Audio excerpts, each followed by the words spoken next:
My name is Randy Rubenstein, and welcome to the Mastermind Parenting Podcast. At Mastermind Parenting, we're on a mission to support strong-willed kids and the families that love them. You're listening to the Mastermind Parenting Podcast with Randy Rubenstein, and welcome to the show. So, welcome to the show, guys. I hope you've been enjoying the NICE framework series that we've been doing for the last several weeks. So, if you don't know what I'm talking about, make sure before you listen to this episode to go back and listen. Now we're on it's the third episode in the series. So the NICE framework. Today we're going to dig into the I wing of the NICE framework. I say wing because the graphic in our programs where we show this framework, NICE, to help transform strong-willed kids. Really, this is the solution to help them start to live back in the land of regulation where their nervous systems don't feel constantly blown.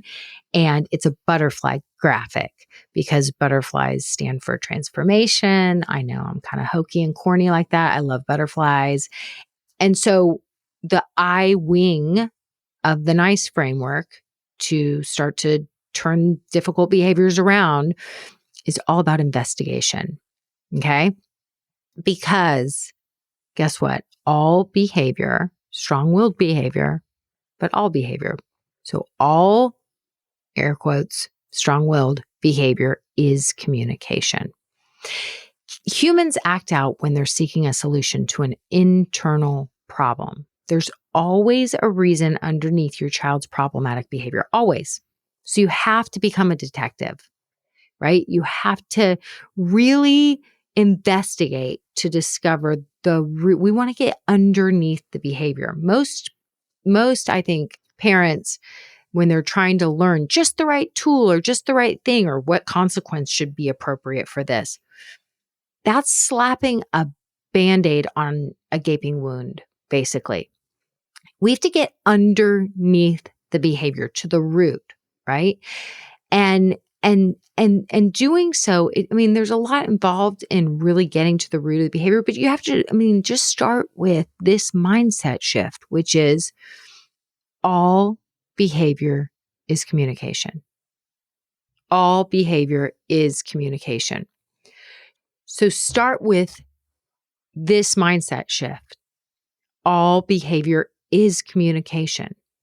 Right? Kids do well if they can, as Dr. Ross Greene says. I love that quote. It just says it all. So it's never about you. Anytime we're making it mean something about us, my kid's so disrespectful. It's not.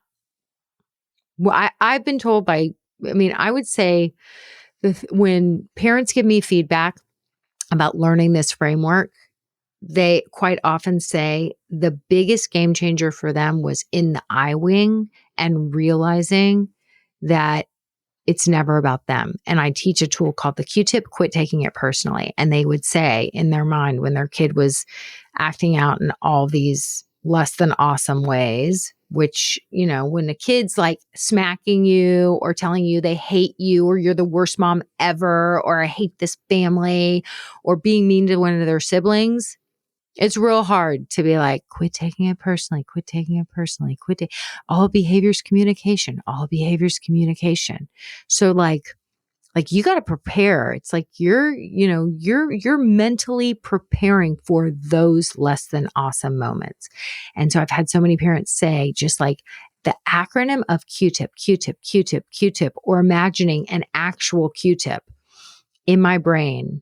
Anytime I was in those moments, it helped me so much to not accidentally, make the situation worse by then fighting back with my kid, power struggling with them, shaming them, screaming at them, whatever. Like I was able to do the right thing and allow my child to sort of calm down in their body, and then we discussed it, So this investigate part is really, really difficult and important.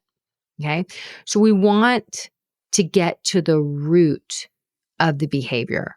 That's what we want to retrain our brain with. In this framework, we're going to stop trying to just slap the Band-Aids on the situation. It's like the mom I spoke about in the last episode when she was like, my kid's constantly using the I'm scared excuse. And she really wanted to know, like, how do I establish the boundary? How do I get this behavior to stop? And we had to do some investigating, right? Like I said, we're going to assess basic needs first. And look, if it hadn't been a connection issue, if it hadn't been a basic needs issue, then we would have dug in, played detective, figured out. Maybe the kid had seen something inappropriate on a screen and it really was haunting them. And so a child that, when you find, I remember I've heard some terrible stories I remember a family who found they had they just didn't even think about it. They didn't realize it's kind of a bad idea to have screens. Give little kids access to screens in their room behind closed doors. And they found out their 6-year-old, he had a TV in his room. They didn't find out he had a TV in his room. They put a TV in his room. And they found out he was staying up a lot of nights and he had access to porn. I guess the parents had, porn on, I don't know, whatever. He had access to porn and he had access to porn, and at 6 years old, it had been 6 months and he was addicted to porn. It changed his brain chemistry.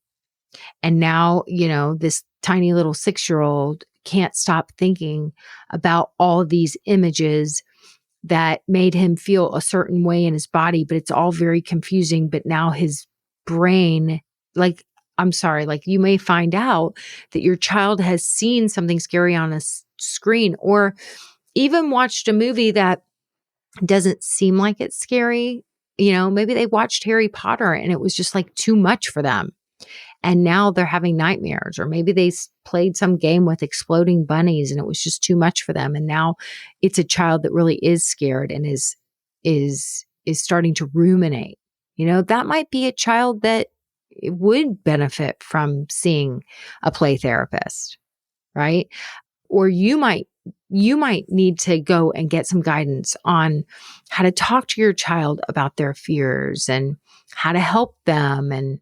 And so if we investigate, if it wasn't a basic need issue, we might get into the investigation and find out that it was something deeper, right? So this investigate wing is really important. And I think a lot of times people miss things because they don't take the time to play detective and investigate. So I want to tell you about a mom who had a 7-year-old, okay? And I think it was about 7. He was her middle child, and we'll call him Tyler, okay? He was in first grade, I believe, when this issue started. So he was her middle child. He had an older brother and a younger sister, and he was getting in a lot of trouble at school. And the trouble he was getting into is really just because he was busy.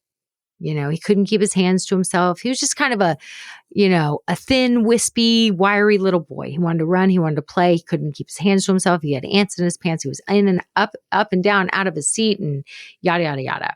And he was messy. Like mom knew he was messy. He was pig pen messy.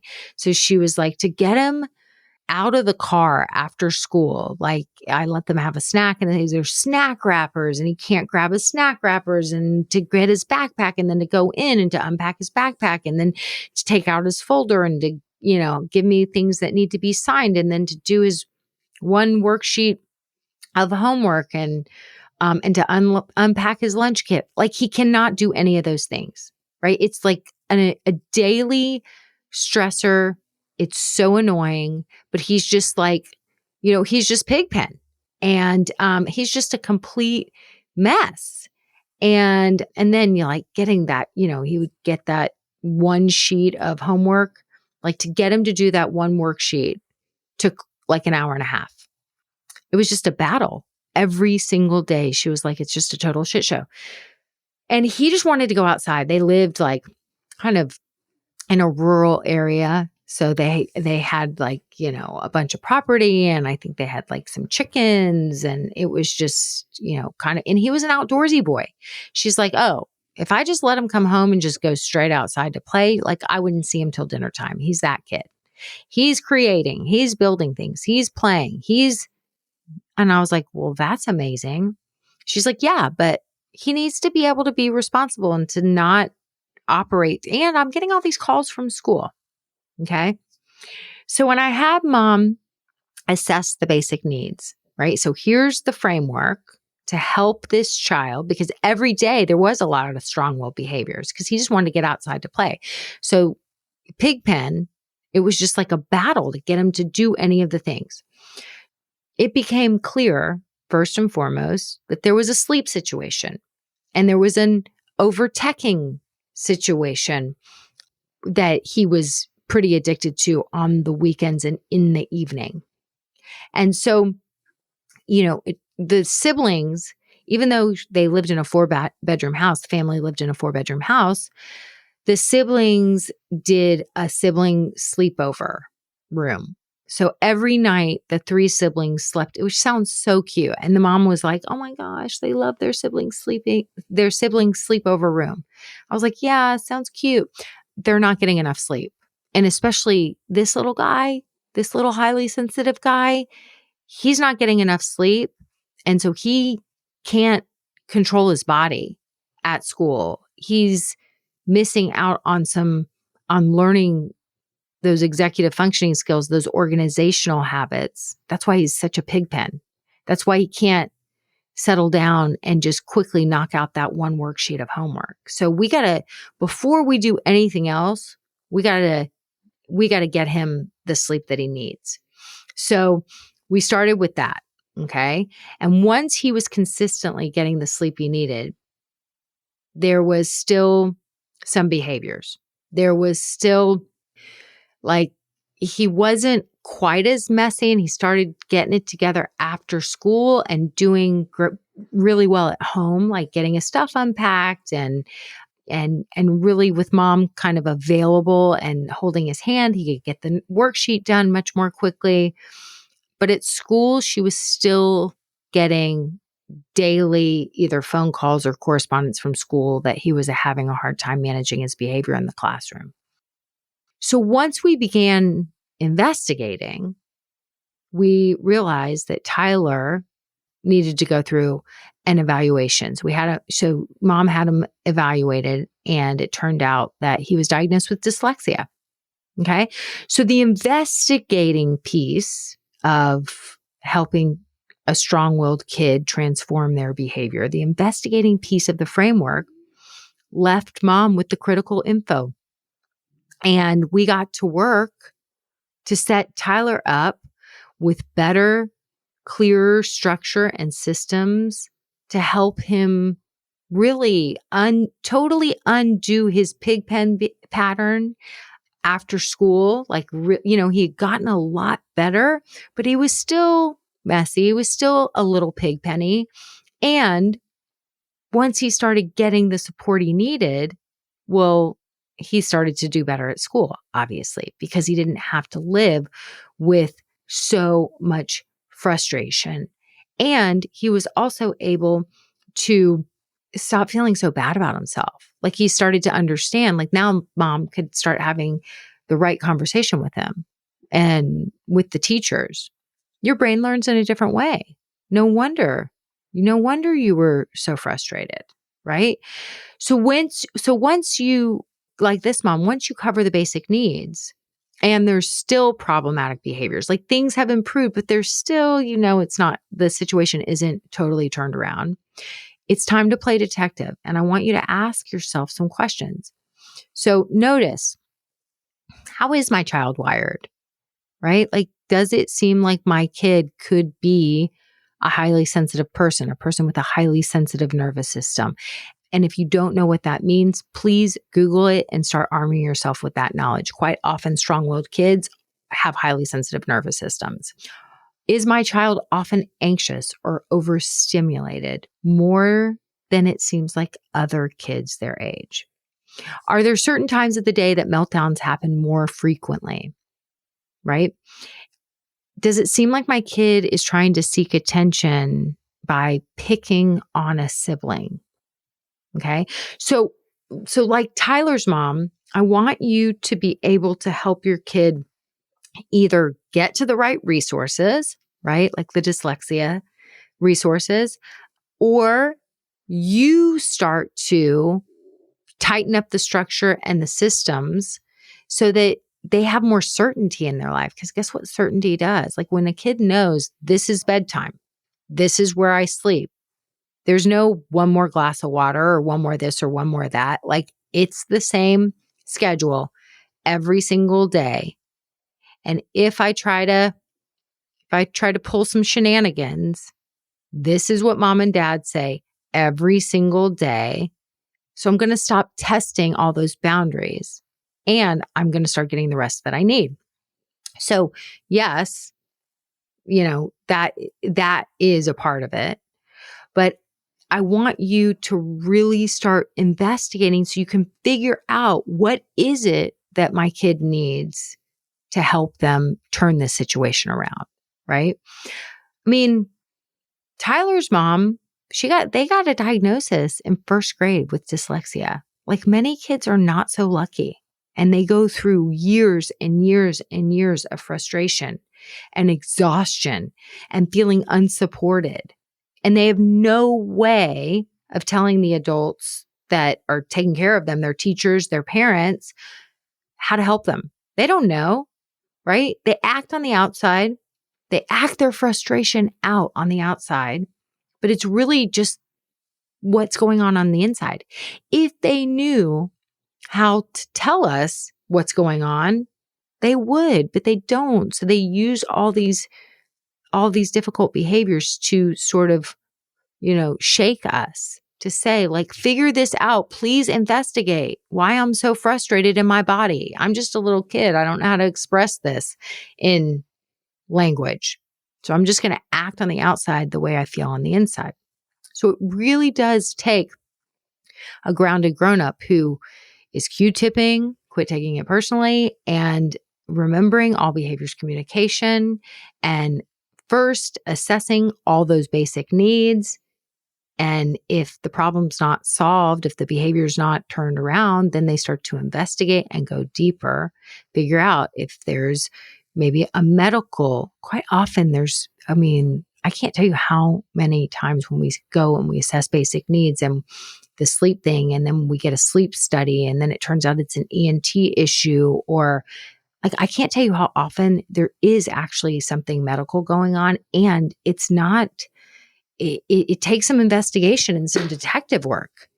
I mean, the pediatricians are not finding this stuff. You have to be a fierce mama bear advocate. I mean, the pediatricians they want to. They care about kids. They just don't have time. I mean, the way our medical system is set up, it's really, it's not helping most kids get to the right solution. And pediatricians are also not trained in behavior methods. Like if you have a pediatrician that weighs in on, what they think's going on for the behavior, that's just them speaking from their personal viewpoint, not from their professional viewpoint. Because doctors are trained to diagnose illness. Behavior is not in the equation. And so, that's not the case. I mean, a lot of times pediatricians do weigh in on behavior because they want to help people. But don't expect your pediatrician to have all the answers at all. Like you're going to have to take the bull by the horns to figure out how to help your kid. And so this is my framework that I use, that I've coached, hundreds of parents over 2 decades. This is how we truly get to the root of what's going on with our kids, why they're walking away and why they're walking around in such a state of stress and often overwhelm, where their nervous system feels completely blown.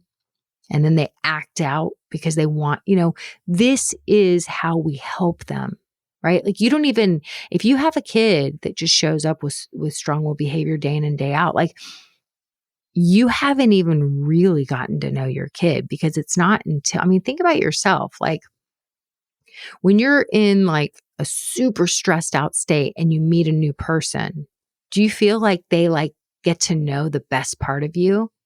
Or the next time you see that person, are you like, oh my gosh, last time I saw you, I was so stressed. I feel, okay, let's just start over. Do you feel like you put your best foot forward and you're like, you were on brand that day? Like, no. So doing this, getting to the bottom of what's really at the root, investigating, getting to the root of the behavior, is the way we ultimately get to know who our kid was meant to be, who they were born to be, and all of their beauty and awesomeness. So remember, go to my website, mastermindparenting.com. If you're like, yes, lady, you're speaking to me about how I want to learn this framework. I want to dig in deeper. I want you to hold my hand. There's 2 ways you can learn the NICE framework to go deeper on this. You can sign up for our mini masters self-paced and self-study program, where you get access to all of the materials to learn the NICE framework. Or you can do our basics boot camp, which is you digging in. It's a hybrid of group and personalized coaching, and I'll coach you and we'll study the NICE wings together and apply it to your specific scenario, and you'll have huge transformations in 12 weeks. So go to mastermindparenting.com to sign up and learn the framework that'll change your child's life. Thanks for listening today. Thanks for listening today, guys. I hope you picked up some tips, tools, maybe some baby steps for creating more balance and boundaries in your life. And I just wanted to let you know, if you want to continue moving the needle forward in creating this for yourself, having a happier household, I want you to go to my website and check out mastermindparenting.com. We have 3 beginning programs, and if you need some accountability and more support, then please look for the one that would be a good fit for you. And as always, we're on all the social channels under Mastermind Parenting. On Instagram, it's mastermind_parenting. And, periodically I do pop up on different Instagram lives, Facebook lives, where I give you teaching and coaching, and I love engaging with you live to help you help your strong-willed kids so that they can feel better, because when they feel better, they do better. And I love, love, love getting to know you guys. So thanks for listening. If you like this podcast, please don't forget to subscribe, rate, and review. Super, super appreciative.